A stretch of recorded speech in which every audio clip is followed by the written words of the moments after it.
My wife landed a fresh position at work and chose to host a gathering, paid for with our joint funds. When I inquired about my invitation, things took a sharp turn. It started one peaceful night as I caught snippets of her conversation over the telephone. Fresh into her new role, she was eagerly organizing a get-together exclusively with the men from her team. I casually brought up whether I'd be included. With a smug grin, she replied that she preferred to limit it to the guys only. A sharp pang hit my chest. Our shared money was funding an event that deliberately excluded me. The dismissal stung deeply. Her attitude, the bold entitlement, the total indifference to my place in her life, fused into a persistent feeling of being undervalued. I held my composure and merely answered, "All right." Yet inwardly, a tempest was gathering force. Simple endurance wasn't going to suffice here. This went far beyond finances. It concerned limits, mutual esteem, and dominance. I had to react in a manner that would leave a permanent impression. Without fanfare, I phoned the venue and revoked the booking, citing a private matter. Her gaze sharpened a fraction, detecting an undercurrent of trouble. I offered no clarification, denying her any chance to push back.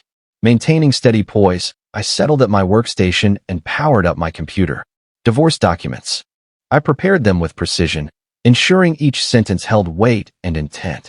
Whenever my eyes flicked toward her, she remained oblivious to the quiet upheaval I was orchestrating. Her overconfidence brought a subtle, private smirk to my lips. She had zero clue that brushing aside my emotions so lightly was seconds away from triggering an outcome beyond her imagination. The following half hour would redefine our entire dynamic, and I gripped the storyline with unwavering grip. I organized the documents tidily and set the folder on the kitchen island. My wife remained immersed in her anticipation, completely missing the charged atmosphere surrounding her. She hummed tunes, scrolled through notifications, and chatted with acquaintances, wholly engrossed in the festivity she had orchestrated. Each swipe on her screen, each burst of amusement from a message, reverberated through the hushed home. I observed her silently, the burden of disloyalty and disregard sinking heavily into my core. I could have challenged her directly, raised my tone, or stormed away, yet I understood a calculated step would strike far more effectively. The most enduring teachings, I told myself, never arrive through fury. They unfold with serenity, intention, and exactness. She had misjudged my depth, and that error would prove costly. Minutes stretched on. I feigned absorption in tasks while discreetly watching her every move. She remained ignorant of the revelation awaiting her. The rage she assumed she'd ignited stayed restrained, transformed into meticulous strategy. I permitted her to carry on, letting her bask in the illusion of an unchallenged evening. All the while, I examined the prepared paperwork, confirming each section balanced justice with unmistakable emphasis on her entitlement and lack of consideration. The weight of the pen in my grasp represented regained authority, finality, and the close of my willingness to overlook. What followed would not merely startle her, it would dismantle the foundation of her certainty. A quiet smile crossed my face as I savored the perfect alignment of events. Half an hour elapsed. The click of the entrance door shattered the quiet. She entered, chuckling at whatever appeared on her device, utterly blind to the profound change that had taken place. I rose without haste, shut down my laptop, and approached her. She spotted the folder resting there, her brows knitting together in mild intrigue. "What's that?" she asked casually, anticipating some trivial explanation, mix-up, or lighthearted remark. I held back my reply momentarily. Instead, I filled a glass with water and drank slowly, methodically, allowing the gravity of the instant to press upon her. Only then did I speak, my even tone halting her in place. "This is finished. Gather your belongings." Her chuckle died away. She gazed at me, probing for any sign of jest, but encountered nothing except firm determination. Alarm swiftly overtook her previous self-assurance. Her speech stumbled and fractured. "What do you mean?" she managed to utter unevenly. I stepped to the island, flipped open the folder, and pushed it in her direction.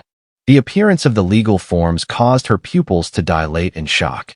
This possibility had never crossed her mind. She had convinced herself that ignoring me would carry no repercussions. Now the complete force of her decisions landed, delivered not with rage, but through composed, purposeful authority. The tranquility in my delivery rendered denial impossible. Moisture gathered in her eyes. She extended a hand, attempting appeals, negotiations, even flirtation, but my steadiness held unbroken. Each justification she voiced merely underscored her audacity. I allowed her words to spill out, filling the space with her mounting anxiety, while inwardly acknowledging the success of my approach. The equilibrium of influence had tilted decisively. She had assumed ownership of the evening, her arrangements secure, her position unchallenged. Yet within 30 minutes, that fantasy evaporated.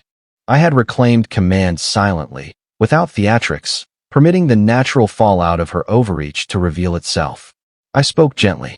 You decided to exclude me, to spend what belonged to both of us, to violate our shared lines. Those decisions bring results. Her tears flowed without restraint, her earlier boldness melting into dread and remorse. I observed quietly, experiencing a measured feeling of fairness executed thoughtfully. She understood that the evening she envisioned as joyful had concluded in devastation and embarrassment. The strength of composure, perfect timing, and intentional steps achieved far more than any outburst ever could. No shouting or direct blame was necessary. The evidence of her own choices, the folder, the revoked booking, the unshaken calm, communicated everything with greater impact. As the night drew to its conclusion, she remained seated in quiet defeat, reality sinking deep. I collected my possessions methodically, signaling the closure of both the evening and a phase that had grown poisonous. Word of the abrupt cancellation would soon reach her circle, its waves extending past our walls.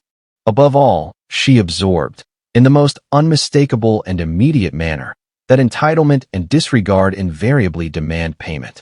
I departed without further words, permitting the instant and its reality to embed themselves fully. My restraint had demolished her certainties. Stepping into the crisp evening breeze, I sensed the quiet power of endurance, precise timing, and purposeful resolve. She had attempted to seize dominance, to revel without regard for my place. But in half an hour, every assumption she held dear had crumbled. A profound feeling of liberation, self-respect, and sharpness settled over me. Retribution executed in silence, with care, and free of spectacle possessed an intensity that raw anger could never match. The evening closed not in noise, but in a profound, enduring instruction. And for the first time in a long while, I felt liberated, grounded, and entirely sovereign, no longer shadowed by the overbearing attitude that had once loomed over our existence.